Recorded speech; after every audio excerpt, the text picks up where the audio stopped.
The Smashing Machine is actually The Rock's worst box office opening of his career. Great transformation into Mark Kerr. A lot of times where he's in a movie and I'm like, yeah, it's The Rock. It's The Rock and that's The Rock. And he's about to drop a fucking people's elbow in this motherfucker. In this movie, he felt like Mark Kerr. I do highly recommend this. LA Knight needs some time off. Just time off the fucking TV screen. I've not seen a promo that he hasn't fucked up, and it breaks the whole suspension of disbelief every fucking time. Like, you're coming out, you're supposed to be mad, you're trying to be a badass, and sorry. Learn your fucking lines, something. Holy shit. There was only 100 people in attendance. The hand-picked guest list by Vince himself. He gifted the individuals an interesting gift. He gifted them this bust of his own fucking head with his name. Nationalism is being confused for patriotism. They forget that the real patriots who started this country stood up against their own government in 1776. America didn't start because everybody agreed and complied. It literally started because a bunch of dudes were like, nah, fuck that. Welcome to Mic Check. This is episode 2. Made it 2 weeks so far, gaining some traction. Definitely want to thank everybody that checked out last week's episode, all the comments. Appreciate the feedback, and we're just going to hop right into it this week. There's a lot of stuff going on in the news. One of the things I talked a lot about last week was the whole Bad Bunny Super Bowl situation. And the funny thing is, maybe it's not funny. It's still, and I say it, I mean the discourse between two different sides is still going on social media. And the funny thing is it brought something else up to my attention that I feel like if you live in this country, United States, I know that we have a lot of fans, a lot of followers, viewers from all over the world. My boy Captain Canada up in Canada, boy Slap all the way down in Australia, Maple Grove, over in Ireland. There's many, many more. So, but I do want to talk specifically about the U.S. right now. The funny thing is, this country was founded on freedom, right? And we love to talk about freedom. We love to scream it so loud, on social media. And that's where a lot of this backlash to the whole Bad Bunny, other things, is they say it's un-American. That's a term they like to use. But I feel like 99% of the time when people say shit like that, they are completely missing the point. We were founded on the word freedom, but here's the thing. We were founded on English settlers who left England. They were like, yo, fuck you, King George. We ain't paying taxes on your bullshit tea anymore. I mean, I'm summing up a lot of shit, but they weren't happy with their current government, and they came here as a form of protest. They protested against their own government with the Boston Tea Party. And this ain't gonna be a history lesson, but they also, writing the Declaration of Independence that everybody loves to quote, the Constitution everybody loves to quote, those also were forms of protest against the current government at that time. It's seeing things, looking back, it's easy to be on the right side of history when it's all said and done. But if you really understand what this country was built on, what it stood for, a lot of what you see right now, in my opinion, is nationalism disguised as patriotism. We forget that the founding fathers writing that Declaration of Independence, and they took the fucking feather hat, dipped it in everybody always quotes that too, like the Constitution, that was written with a fucking feather pen, little bowl of ink on some parchment paper. So whenever it goes, well, all right, also, if we're going to quote that, maybe we should understand that. Like the First Amendment, right, which literally says the government can't control what you say, who you pray to, or what you protest. Guarantees free speech, freedom of press, religion, assembly, and petition. It's like a starter pack for freedom. You look around now, there's politicians that ban books. They tell teachers what they can and cannot say. They prey on live TV. Um, it it's odd how those are the things that happen. And if you don't agree or you speak out or you have a different opinion, you're now anti-American. Um, in the 1940s, there was this kid in West Virginia. He was a Jehovah's Witness. He did not raise his hand across his chest and stand for the Pledge of Allegiance. I believe he just didn't raise his hand. And he also refused to say the Pledge of Allegiance because it was against his beliefs. School tried to force him to say it. Supreme Court was like, nah, knock that shit off. West Virginia versus Barnett was the case. And the court said if there is any fixed star in our constitutional constellation, it's that no official can prescribe what shall be orthodox in politics, in nationalism, religion, or opinion. Basically, you can't force people to worship the flag, worship the government, worship whatever. That's some dictatorship shit. You get into the NFL, they're kind of the where a lot of this conversation revolves around the NFL goes back to Kaepernick. A lot of people they feel how they feel about Colin Kaepernick. As a football player, I thought he was a pretty good quarterback. I don't think he was top of, anybody's list. I thought he was good. I wish he would have got more of a shot. He decided to protest using his freedom of protest. And it was about police brutality. It was around the time where there's a lot of videos being seen on social media of racially fueled police brutality. Is at least, it's like you can say it's one thing. When you see it and you see a lot of commonalities and see a lot of patterns, you go, well, maybe it's not. Maybe it's not the way some media outlets try to trip. Whatever. Colin Kaepernick's stance was this is not okay. And as the Constitution and as the all these documents people like to refer to, there are things written in these documents that say you have the right to question your government. You have the right to call out your government. That's why these documents were put into place. They never said you had to blindly worship your government. That's weird.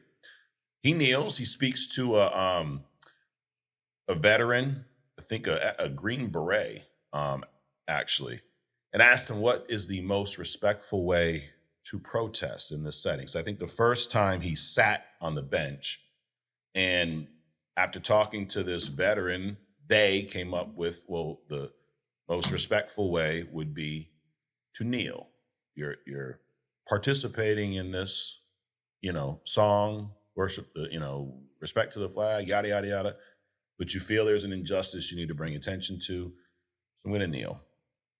Half the country said he's disrespecting the troops. He's disrespecting the flag, they said. I didn't know the flag had feelings, things like that. Really, what he was doing was respecting the Constitution because those freedoms are written into that document. So it's just ironic that same people who scream freedom, they put American flags on their trucks, on their houses, several of them. They've seen them in like every window, all over the place. They tattoo them on there. Oh, yeah, America. Same people go, that guy shouldn't be doing that. There's no place in football for that.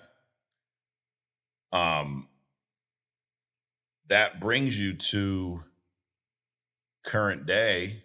You have Bad Bunny hosting the Super Bowl halftime show, performing. People started with it's not American. It's un-American. Yeah, we know he's At first, they didn't understand Puerto Rico was part of the United States. Now they got that part out. Well, it's just a territory. It's not a state. Okay. And then he doesn't speak English. The Constitution says there's freedom to speak whatever language you want to speak. Practice whatever religion you want to practice.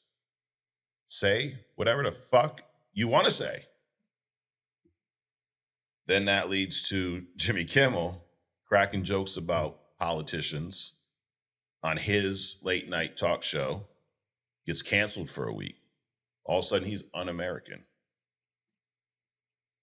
Isn't questioning power and laughing at its stupidity sometimes exactly what the founders wanted us to do when they put in those checks and balances to avoid things like this?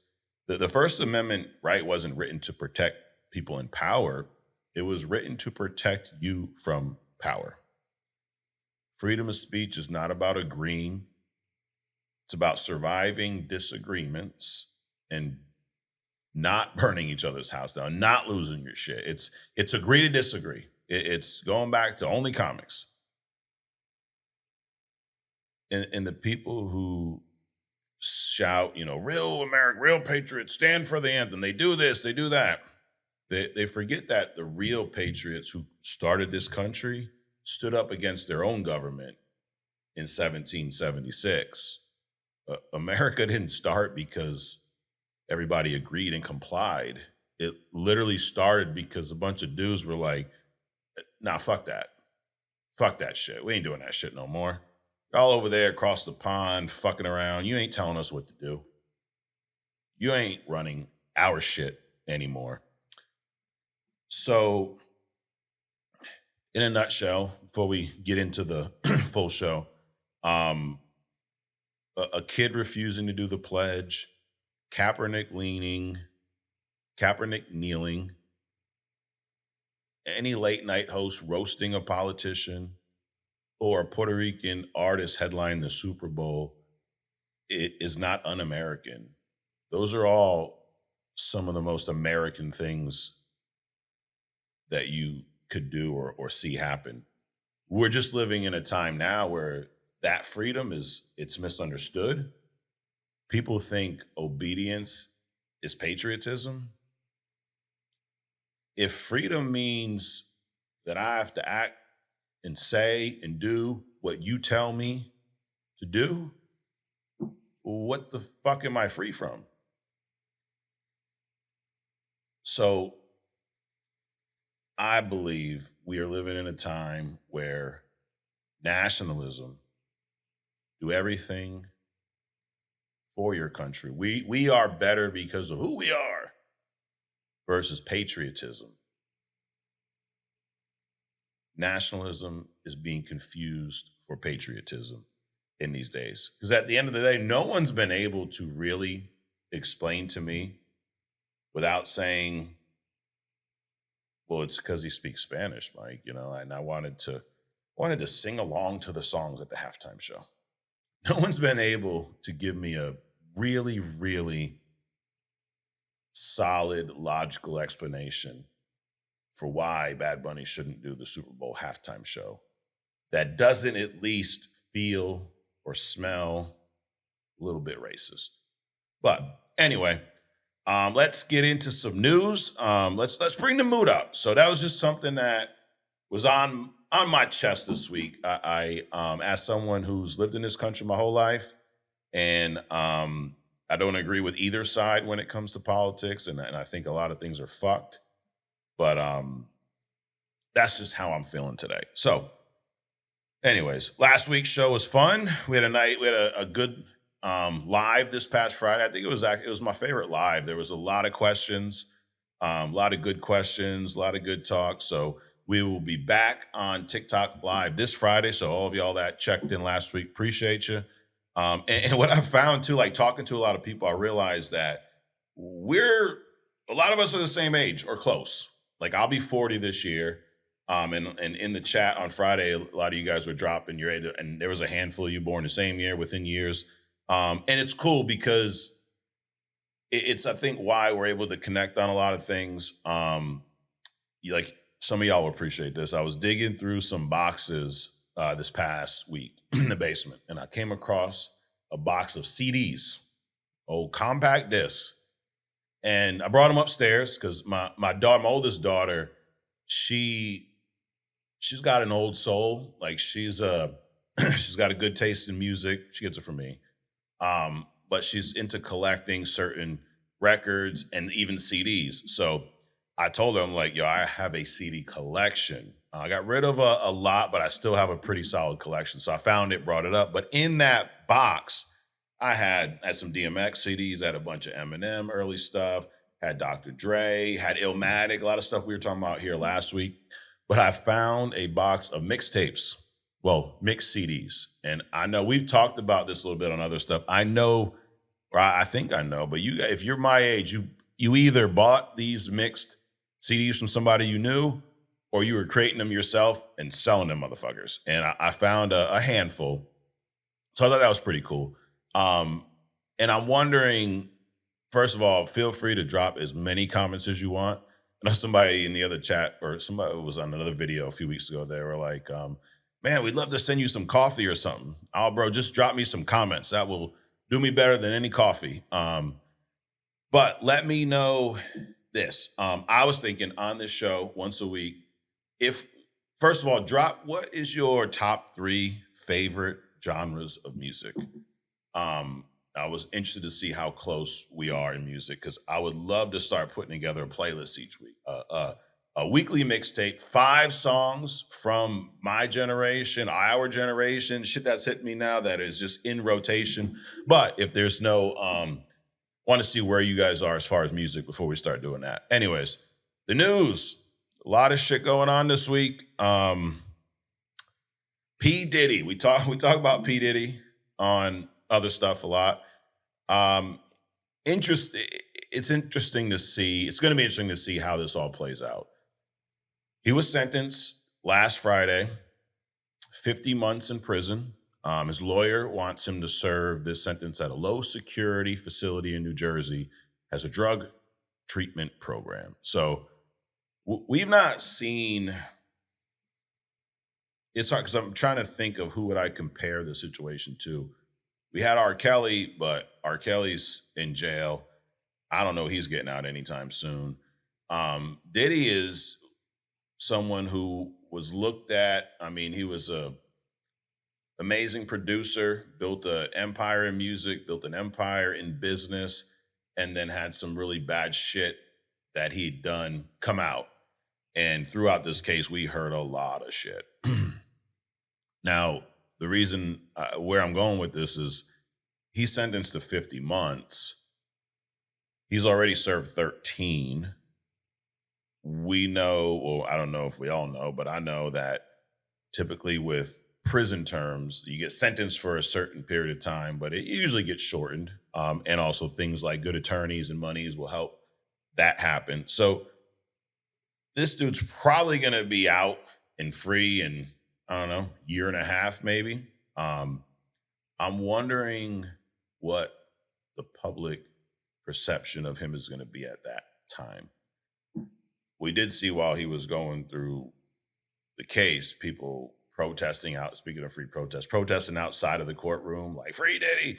Then there's people that think he should serve, every last minute of his life in jail. And then there's people, I mean, I honestly, I don't know. I've not thought about a lot of where I fall on that. I know the stuff that was said that we heard he did. I think it's horrible. I think you got to be a horrible person to do those things. Do I think that certain actions should dictate how an individual is judged for the rest of their life? I think it depends on the actions. Like, if Hitler didn't end his life, I don't know that there would be any actions that he could do to redeem himself. So I think it depends on the action. And this one's hard because there's a lot of stuff we know, there's a lot of stuff we've heard that we don't know if it's true or not. It's a messy situation. But I brought this up because they want to. Lawyer says that this part's kind of ironic. He was sentenced to 4 years and 2 months for transporting his former girlfriends for prostitution, allegedly, or not allegedly, it's what he was charged for. He did apologize to Cassie and the girl who was left nameless. He said that my actions were disgusting, shameful, and sick. I was sick from the drugs. I was out of control. I needed help and didn't get help. I lost all my businesses, lost my career, destroyed my reputation, and most of all, lost my self respect. I've been humbled and broken to my core. I hate myself right now. It's always that, right? I can't, it hurts me more than it hurts you. I've been stripped down to nothing. I can't change my past, but I can change my future. So his attorney was on Two Angry Men podcast over the last week, and they asked him if he's concerned about Diddy getting sexually or violently assaulted in prison. And he said that he's already been, right? They've already tried to shank him once. And he basically says that, they need to put him somewhere where they can keep an eye on him, because in prison, they're going to look at Diddy as a trophy. I just think it's ironic that the dude's in jail for these sexual crimes, and he's worried about being sexually assaulted. It's like, dude, karma's a motherfucker, right? But anyway, Suge Knight also reacted to this, and what he said, it's a fucking world we live in. Suge Knight is in jail for the rest of his life, and he's on a podcast. Motherfucker is in prison on a podcast. But anyways, he said that as far as Puffy is concerned, it's a great day for him. It's even a better day for his family. Overall, it's not surprising. We do all know one thing. Like I said before, Puffy has strong ties with the government, with the feds, and anybody else would have been cooked. It's the first time in history that a person is going to get sentenced, actually put on a campaign like they're running for the president of the United States. So I don't know about all that part, but it goes back to Adrian's theory of they went after Diddy because of the shit he has on other people, not necessarily what he was doing personally. That whole Epstein file, that type of conspiracy. So who the fuck knows? But I do think it's I agree with some of what Suge Knight says. I mean, he's got to have ties with everybody and their brother to have all of those accusations and really end up with a slap on the wrist. I mean, 4 years, he's already served 13 months. Again, he's probably be out in, I don't know, 2. So anyway, I'm interested to see how, are y'all still going to be listening to All About the Benjamin? I'm not gonna lie, when I listen to All About the Benjamin, I do skip his first verse. I did, not that I listen to that song all the time, but I played it the other day. I was like, oh no, I want to hear Diddy yet. But anyway, that's the Diddy update. The Smashing Machines. So I saw this movie yesterday, and I will tell you that right now, it has bombed at the box office. I will tell you how I feel about the movie, but it's bombed at the box office. It's actually The Rock's worst box office opening of his career. This thing did 5.9 domestically. He also took a major pay cut for this movie. Rock's usual fees somewhere around 20 million or more, allegedly. And from what I've read, he was paid about 4 million for this movie, spread out some of the money to other cast members. And the movie's budget itself, I want to say, was like maybe 20 or 50 million. It was $50 million budget. So obviously they couldn't pay him 20 for it. This movie, I'm a little shocked at how bad the box office was. One of the things, though, that it was hard to tell with the way they were marketing this movie, who they were marketing it to. Like, the only reason I went was because I am a fan of The Rock. And I did want to see, honestly, if he could really act in a role that's not just an action star, him playing a version of himself. So I went for that. And I'll be honest, I think he knocked it out of the park. I really did. But when I saw the movie, I enjoyed it. I liked it. But I don't think the way it was pushed out there, the way it was marketed I didn't know who they were trying to get to see that movie, because it felt like they were going after that,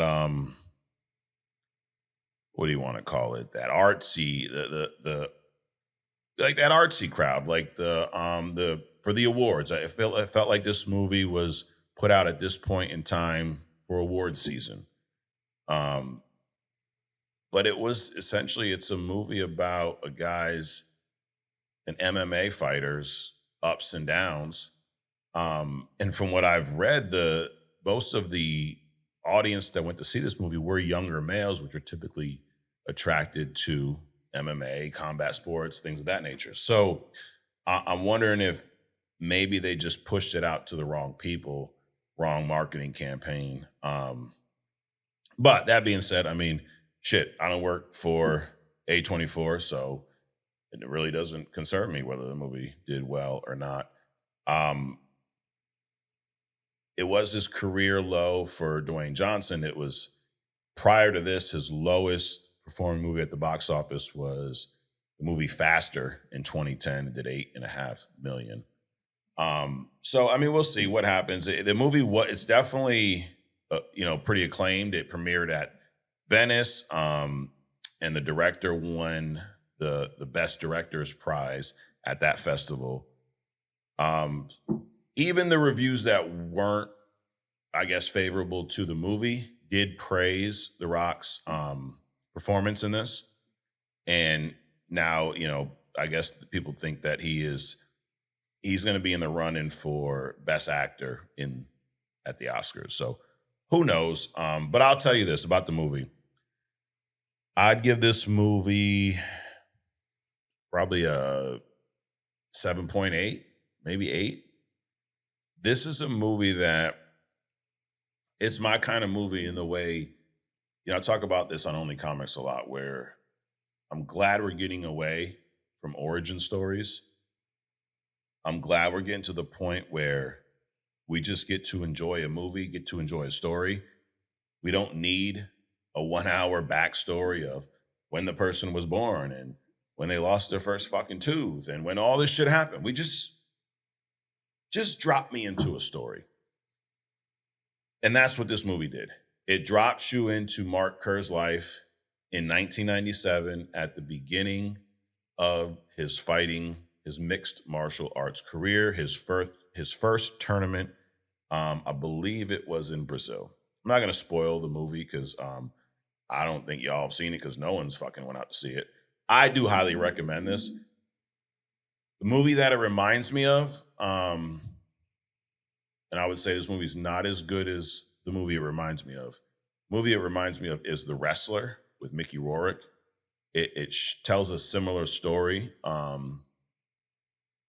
That's obviously a fictional story. This is based on a true story. I didn't know a lot about Mark Kerr's life. I knew who he was by name. I just knew he was a fighter. I didn't know that much about him. So I didn't have any expectations going into it as far as, is this going to be true to life? Is this going to be real to his story? I don't know. For all I know, they could have made the whole shit up. I just knew that he fought. But I'll tell you what, Dwayne Johnson had a great transformation into Mark Kerr. It is one of the first time, not one of the first time, because I'm not as critical on him as a lot of people. There's definitely a lot of times where he's in a movie and I'm like, yeah, that's The Rock. That's The Rock, and that's The Rock, and he's about to drop a fucking people's elbow in this motherfucker. But in this movie, he felt like Mark Kerr. Emily Blunt was a phenomenal supporting actress. She played Dawn, his wife. Very, very tight relationship and fucked up all at the same time. My one critique is I wish the fighting scenes, I wish the fights, and I don't know how to explain it, but I didn't feel the fights as much as I have in some other movies. They look good, great reproduction of them, but it's just something about the striking, and maybe it's just I don't know what it is. I just think that the striking in some of these scenes didn't seem as brutal as they were trying to make them seem, if that makes any sense. But I love that it literally just drops you into this man's life with no background, and it focuses on a brief period of time, a few years. It's got emotion, it's got it's got ups, it's got downs, it's entertaining, and it's not crazy long. It's like a 2-hour movie. But I highly recommend this movie to really, if you, couple different types of people. If you've seen The Wrestler, you like that movie, check this out. If you're a fan of MMA and have been, especially back in the early days, check this out. Obviously, if you're a fan of Mark Kerr, you should. And if you're just looking for something different, it's different than a lot of the stuff that we've seen lately. So I liked it. I enjoyed it. I highly recommend. It makes me want to go watch the documentary by the same name, The Smashing Machine, which I believe this movie is based on. So what else happened this past week? LeBron James. LeBron James had his second decision. And y'all that follow sports remember his first decision was when he left Cleveland to go to Miami. It was a big deal. They formed a super team, went there to win a couple championships, yada, yada, yada. So the only reason I bring this up is this one kind of pissed me off. There was a promo a couple days ago, and the promo announced that had a picture of LeBron sitting across from somebody, and it said something like the decision 2.0 or the second decision, yada, yada, yada. We're going to make it tomorrow.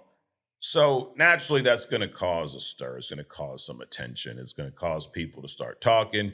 People are saying he's retiring. He's going to announce that he's not retiring. I didn't know you need to announce that. You either just retire or you don't. But he's going to announce that he's being traded, whatever the fuck. I kind of thought, all right, his decision, first one, he went to Miami. Maybe he's going somewhere else. Maybe he's going to Golden State.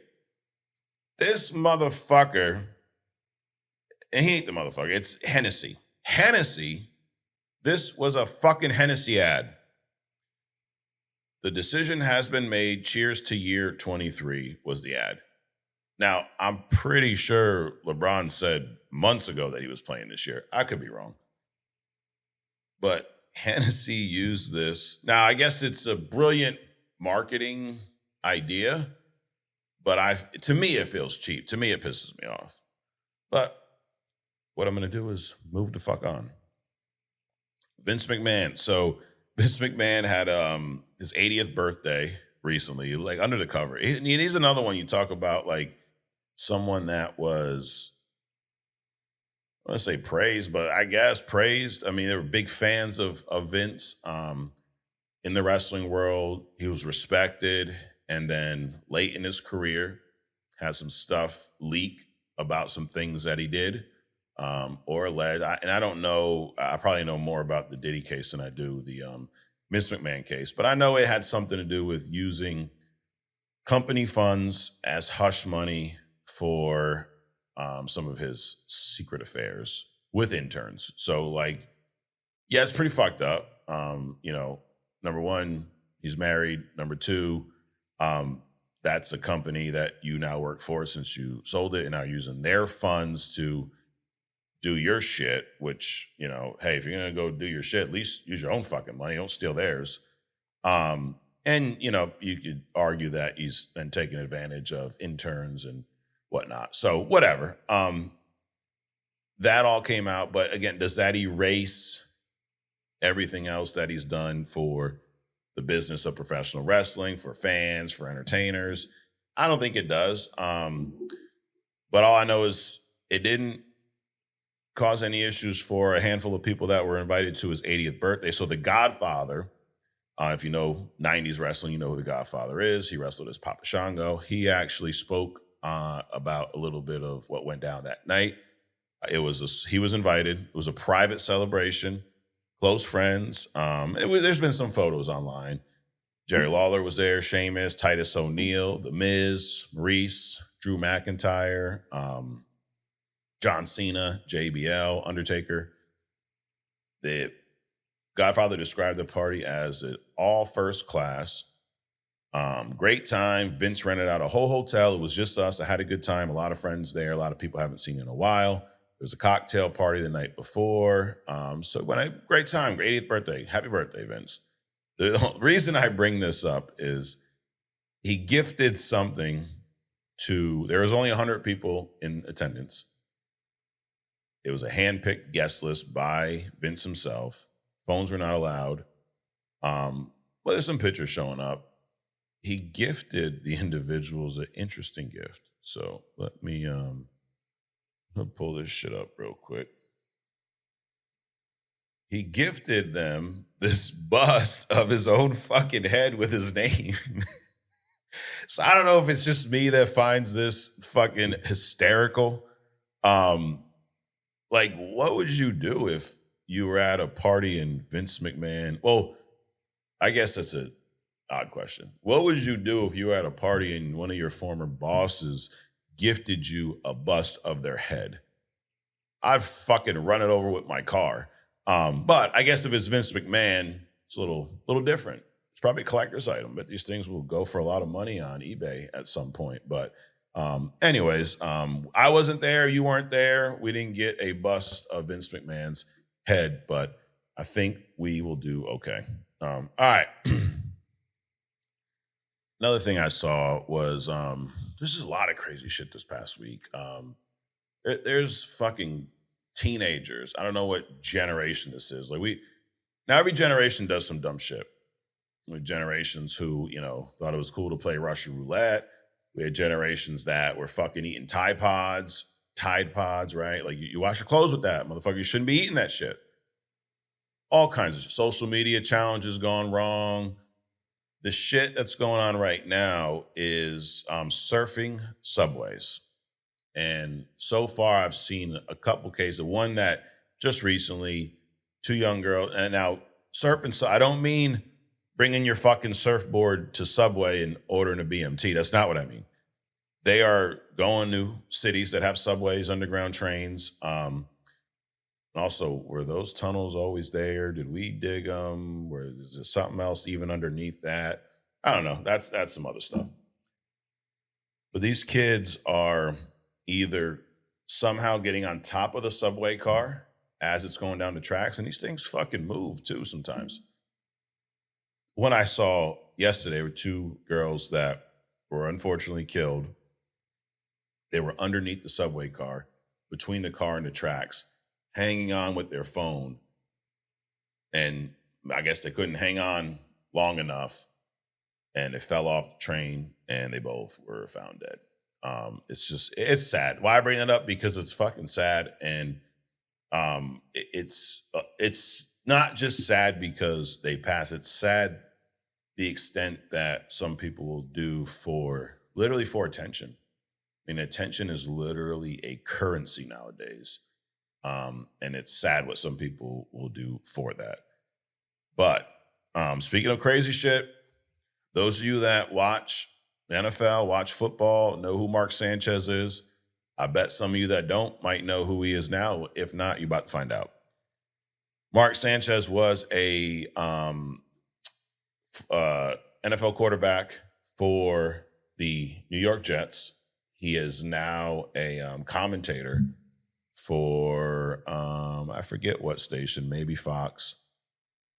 But he was involved in a strange situation over the weekend. So he's in town, not in town here. He's in Indianapolis for football game coming up. Colts versus Raiders game. He was there to cover that game. Mark Sanchez is 38 years old.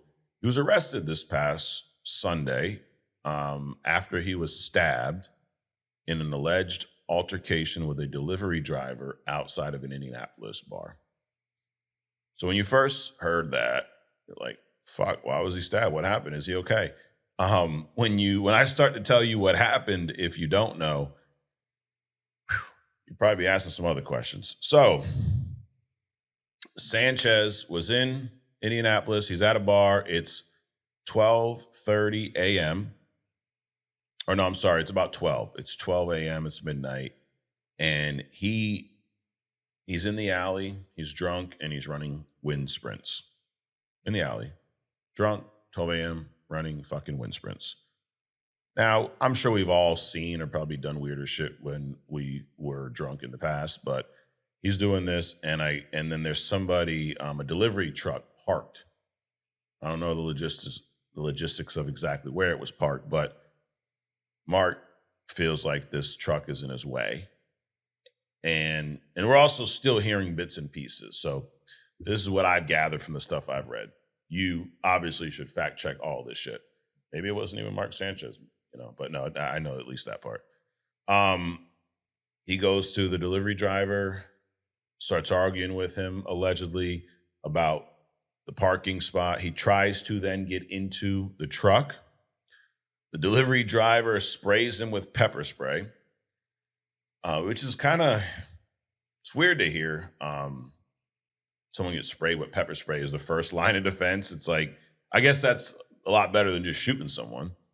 So he sprays him with the pepper spray, and then I guess that doesn't stop him.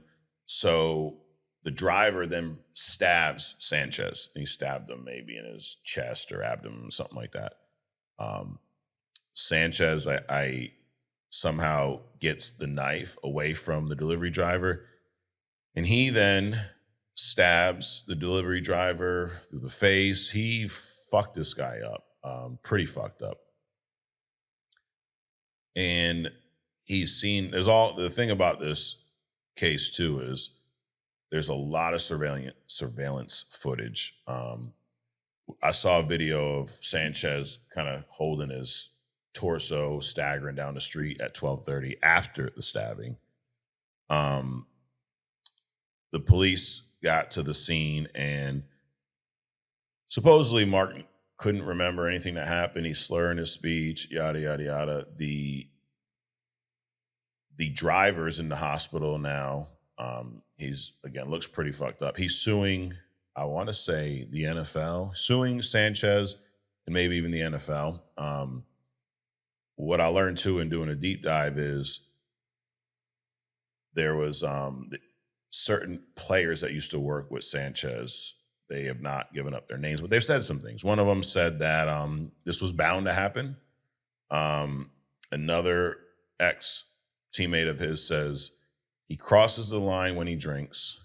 Many of his former colleagues across the NFL felt the same way as well. So, and this is all rumors, hearsay, so I can't back any of that up. The truck driver says he stabbed him out of self-defense.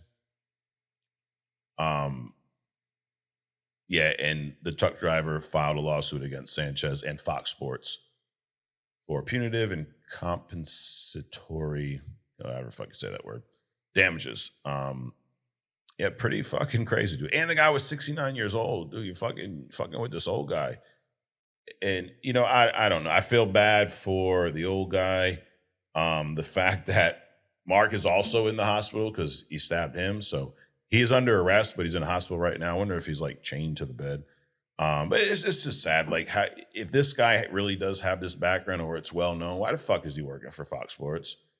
You mean to tell me there aren't other commentators out there, ex-quarterbacks, football players that could fill that spot that doesn't have these issues? And it's just sad that you're 38, bro, and you're getting that drunk before a fucking NFL game to the point where you're running wins sprints in the alley, and then you attack a 69-year-old fucking delivery driver. Bro's trying to deliver some shit. It's midnight and he's delivering shit. Leave him the fuck alone. But anyway, all right. Speaking of wrestling, we are going to wrap up with 10 count. I'm sorry. No, we're not. We have one more segment at the end of this. But I got my 10 count. I've been watching a little bit of wrestling this week. I did watch a good chunk of Raw. We have Crown Jewel coming up in Perth, Australia. It's Saturday. So for us here on the East Coast, I believe it's actually at 8 a.m. in the morning. So let me know if y'all are going to be checking out Crown Jewel. I'll definitely watch it probably later in the day. But here is my 10 count. If you've been a part of Only Comics, you know what this is. I'm just going to give you 10 of my opinions on WWE at the current moment, just based off of the shit I've seen this past week. All right, 10 count. Number one, this week's Raw was the best in a couple of months. Two, I'm getting some tribal chief vibes from Reigns. Not the OTC, tribal chief, if you know what the fuck I mean. Three, it feels like the bloodline story is brewing again. I'm liking what I'm seeing. Jay, Jimmy, conflict, Reigns in the background. I think I like where I'm going. That being said, number four, where the fuck is Jacob Fatu? Where is all gas, no brakes? Yada I mean, where the fuck is he? Yada I mean, I want to know where the fuck he is. Number five, Dirty Dom has been cooking for a couple of years now. Y'all need to give this man his praise. He definitely, the more I look back, I mean, Rhea has not been the same, in my opinion, since she moved away from Dirty Dom. Speaking of moving away, LA Knight, number six, LA Knight needs some time off. Like just time off the fucking TV screen. I'm so tired of this dude. I've not seen a promo that he hasn't fucked up, and it breaks the whole suspension of disbelief every fucking time. Like you're coming out, you're supposed to be mad, you're trying to be a badass, and sorry. What the fuck? Learn your fucking lines. Something. Holy shit. Anyway, he needs some time off of my screen, at least. Number seven, they are selling the fuck out of this Crown Jewel Championship. Holy shit, dude. Heyman's gonna leave Seth if he loses. Like, dude, he's lost to Cody like 20 times. It's silly, bro. It's silly.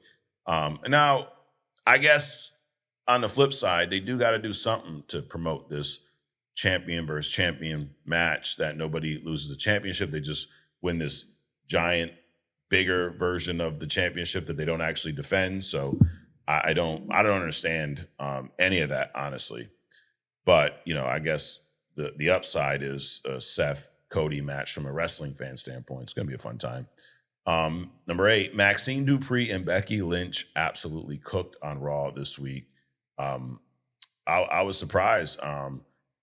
They were hyping her up. They definitely were hyping her up. That leads me to number nine. Wade Barrett is the biggest glazer I've ever heard on commentary, and it's actually hysterical. He glazes so fucking hard that I don't know how they keep a straight face and don't break character with some of the shit he says. So I'm actually a fan of Wade Barrett on commentary. And number 10, I don't care why we're getting AJ versus Cena. I'm just glad we're fucking getting it. Who gives a fuck? The fans did it. They didn't. Who cares? We're getting one more AJ Styles John Cena match this Saturday at Crown Jewel, and I am looking forward to it. My prediction is John Cena goes over. I think after losing to Lesnar, I think AJ is going to retire the following year. So I feel like the loss ain't going to hurt him. He ain't going to be around that much longer. I think giving Cena the win after being dominated by Lesnar probably makes the most sense with a few dates left on his retirement tour. So that's 10 count. Drop me in the comments. Let me know what you think. Have you been watching wrestling? Have you not? Are you excited for Crown Jewel? I actually kind of am. I think Crown Jewel's going to be pretty good. All right, last piece. It is October. It's Halloween season. We talked about Halloween movies last week, and I wanted to give you Mike's five. These are 5 movies that I have on a list to watch this October. So I do typically try to watch a handful of horror movies every Halloween, just like a lot of us watch shit for Christmas. Like I said, I know I'll see Home Alone. I know I'll see Elf. I know I'll see Batman Returns. I know I'll watch Bad Santa. There's some movies that I just have to watch during Halloween. During Christmas. Halloween's a little different. I think there's a lot more horror movies that aren't necessarily Halloween movies, but they apply. So I got 5 that are on my list. I'd love if you guys have a list similar to drop that in the comments. So my 5 start with number 1, the OG Halloween, John Carpenter, the first one of my all-time favorites. To me, it's the best Halloween movie. I don't think they ever got back to that level of quality. But Halloween, Number 2 is Scream, the OG Scream movie. This movie, it really changed a lot of what you could expect out of a horror movie. It kind of broke the mold. It's a Wes Craven movie. I think it still holds up to this day. They've made a ton of sequels. Some of them are good. I've not seen all of them. But just like Halloween, there's not a movie in this series to me that has come close to being as good as the first one. Speaking of, Beetlejuice. Beetlejuice is number 3. I love this movie. It's one of my favorite movies for this time of year. I've seen this movie so many times. I think Michael Keaton, as amazing as he is at playing Beetlejuice, that's about as bad as his Bruce Wayne absolutely fucking sucks. So I love this movie. Good movie. It's a lot of fun. I'm going to watch this again. The 4th one is one I've only seen once, maybe twice. And I'm watching this more to, I guess, figure out how I actually feel about this movie. I thought it was okay. If I remember it correctly, the ending was a little off. This movie is Trick or Treat. So, Halloween season, Trick or Treat. I do remember the beginning being pretty good.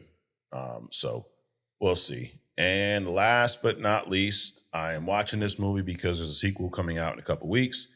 I've only seen this movie probably once. It was good, but I want to brush up on it before part 2 drops, and that is The Black Phone. So that is my list. Y'all let me know. Do you have a similar list? Are there shit you're looking to watch this Halloween season? So real quick, I'm going to do it would be we respond. It's going to be me respond. I'm going to respond to some comments before we close this thing out. So had Will Fredo Cruz last week said, as a proud Puerto Rican, I would like to take this opportunity to thank you for educating our countrymen. No problem, dude. They definitely need to be educated because most people are fucking ignorant on this subject. Brisk with the bars. No, that's not how it works. If you spent 2 years in Canada, then spend 25 years in America, you're from America, not Canada. Brisk, I think we're talking about citizenship. And here's how citizenship works. Whatever country you're a fucking citizen of is the country you're a fucking citizen of. So I don't know what the fuck you're talking about. Shaw Ruins Everything is talking about the ads and talking about, he also says, even though Adrian carries the main show, you cooked in this. Good stuff. Yeah, that was a good one. Captain Canada, GTA 6 looks dope, but I have a feeling it will be delayed. Wolverine is a must buy for me for sure. Yeah, Wolverine's a must buy. Dude, I don't know. I don't think GTA will be delayed again. Shit, they've delayed it how many fucking years now? I guess anything's possible, but we'll see. Bloody Knuckles Show and Edward Sport says, great show, bro. The Smashing Machine documentary was insane. One of the first things I watched when I got into the sport. Pride FC was epic. Mark Kerr was a lot like Brock before Brock. He was a great wrestler. I don't want to spoil anything, but they followed the doc. It should be epic. I mean, just like seeing MMA or boxing get a legit movie, hopefully another good doc is Choke. Yeah, again, I mean, like I said, 7.8, probably 8. It was a phenomenal movie. And my critique's only a small critique. It didn't hurt the movie, in my opinion. I wish there was somehow the fights, I wish I felt them a little more. But you felt a lot of other shit in that movie. So it was great. Let's see. Charles Mon. Okay, extra shows. That's what I'm talking about. Yes, every Wednesday. Broman says, hey, we eating good. Only comics 3 times a week, bet. And then we got the Captain Canada. Let's fucking go. Congrats on episode 1. We need to go. Oh, it was you. Get you your coffee and donuts. Nah, bro, just drop me more comments and likes. Anyways, well, I appreciate y'all checking out the show, staying with me for this hour. And hey, let me know. Let me know everything. Let me know whatever fuck you want. Let me know. But no, let me know.